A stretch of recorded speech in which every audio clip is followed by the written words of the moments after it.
I'm Cape Joel, and this is Comic Smack, your weekly, daily, all the time, anytime comic show where I give you your fix of everything you need to know for the world of comic books and superheroes. And on today's show, we are taking a closer look at Teen Titans issue number 6. Damian Wayne's new team is coming along very nicely, but they could always use a little Atlantean muscle. What'll happen next? Let's hop on in together and find out, shall we? Okay then, so as the comic opens up, we're back in San Francisco with a good old-fashioned prison break. I was gonna try and work in a Wentworth Miller joke here, but then I'm reminded I never actually watched Prison Break. Oops. This, as we soon discover, was actually a very strange breakout. A bunch of high-profile criminals escaped into the water right around the same time shark attacks are on the rise in Frisco. Oh man, that sounds like the setup for the best Dirty Harry sequel they never made. Now while all this is going on, Damian and his team of Titans are still settling into their brand new tower. Beast Boy is so excited, in fact, he went out of his way to invite the media to come and take a look at all the digs. It doesn't exactly win him many friends in his new team, but hey, you know what? Gar loves the spotlight, doesn't he? The situation takes a rather grim and unexpected turn, however, when the journalist interviewing Beast Boy ends up getting dragged into the water. Or you know what, maybe she wasn't even there to begin with, maybe she was an illusion, maybe she was fake news? Bad jokes aside though, luckily there's a super team right there ready to investigate the disappearance. From there we transition on to the character that everyone has been waiting for, Calderon. Well, okay, technically Jackson Hyde, this is where things get a little complicated. Chances are if you clicked on this video and you only have a passing knowledge of comics, you might be a little confused with this guy.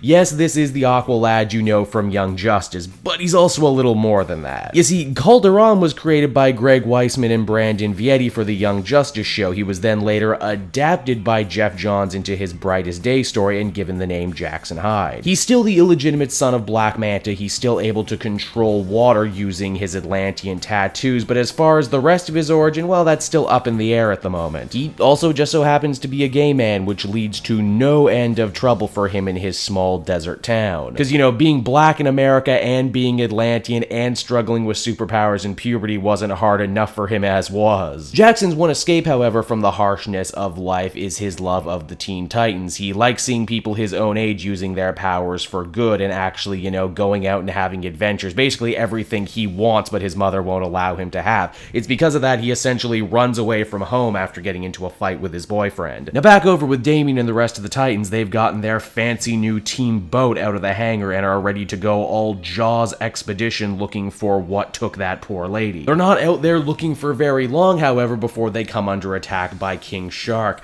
Man, you know what would be really great in this situation right now? Oh, I don't know, an Atlantean on your team, you know, someone who does really good in water. That would be great. Teen Titans number 6 was another really solid issue. I love getting to see this new team really live in their tower and interact with one another. There's a lot of great dynamics going on. It's also cool to have them say, yeah, you know, we're committed to this team, we're here every weekend, but we also have lives outside of the tower and, you know, other books we need to be involved in. I know it's a very small throwaway line, but as a continuity junkie who always wants to see how things line up, lines like that go a very long way with me. It's also really cool to see Aqualad back again. I know this character had built up one hell of a fan following on TV, and I hope to see everyone follow him to comic books. I think having him on the team, and I mean, let's face it, that's pretty obviously where they're going with it, is going to be really good for the book. It'll help balance things out and add even more cool potential character dynamics. I'm also really interested to see what kind of backstory Percy's going to write him, if there's going to be a lot of changes or if they're going to, you know, take the concept and run with it. Considering that they were already planting seeds for Hyde's return all the way back in DC Universe Rebirth number 1, I can only assume they have long-term plans for this character, and you know what? Good on them. Overall, I'd give this one a very solid 8 out of 10, and I can't wait to see where this story goes from here. So there you have it, everybody, another Teen Titans book on the books. As always, if you want to see what other comic videos I have to offer, please check out some of the ones I have right here on screen. And if you want to follow me on social media, well, that's as easy as just checking out the description of this very video. In fact, I got all sorts of goodies down there. Beyond links to my Patreon, you can also find links to my book depository page, wherein every purchase of a brand new comic trade you get helps me out just a little bit. But you can also find a link down there to SoundCloud as well. That's where I host the Comic Multiverse Podcast, a special comic book show that I do with my co-host Matt every week. Give it a listen. I don't think you'll be disappointed.